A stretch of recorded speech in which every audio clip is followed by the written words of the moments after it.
Darling, letters. I've read them over and over, and I'm so full of things I must say that I can think of nothing else. Theoretically, I'm scheduled for a dance tonight, but the men haven't showed up, and I'm grateful beyond measure. I wouldn't be good company. I don't want anyone to touch me or speak to me. I want to be only with you. So put your arms around me, darling, and let me tell you the things I'm thinking. You have touched me off with your question, is there any permanency to what you are striving for?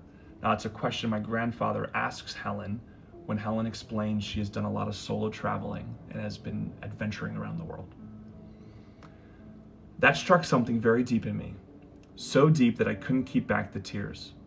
And it revived all the ifs and maybes and wait till we sees I promised I'd never mention again. I must mention them again, just this once. Then we'll forget them for all time. Darling, there is something permanent in what I seek.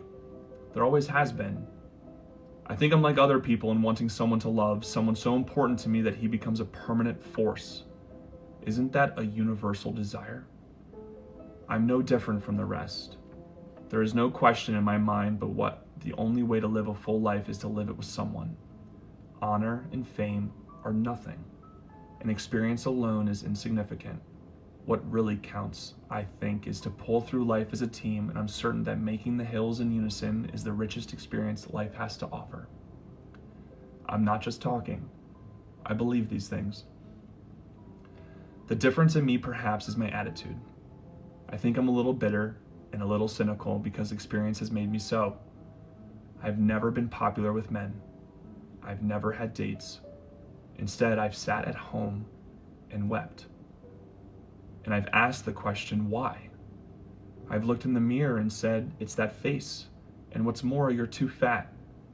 I listened to my conversation and thought, well, that's awfully dull. I've studied my history and said, how uninteresting. My sister has said it's your clothes. My brothers have said you don't give a guy a chance. And I've decided it was a pretty hopeless case. Objectively, I know these things aren't all true. I'm probably no plainer, no fatter, no duller than others. I'm probably average, but the fact remains that I've always been the wallflower and the extra, and it has affected me, in spite of all the lectures that I've given myself. I've seen others have good times and eventually marry and settle down. My brothers and sister have, my friends have, and yet I go on alone. Twice I've met men who've made my heart run a few beats faster, but in both cases the situation was utterly impossible. And I've come to the conclusion that the thing I've wanted most in life was not for me.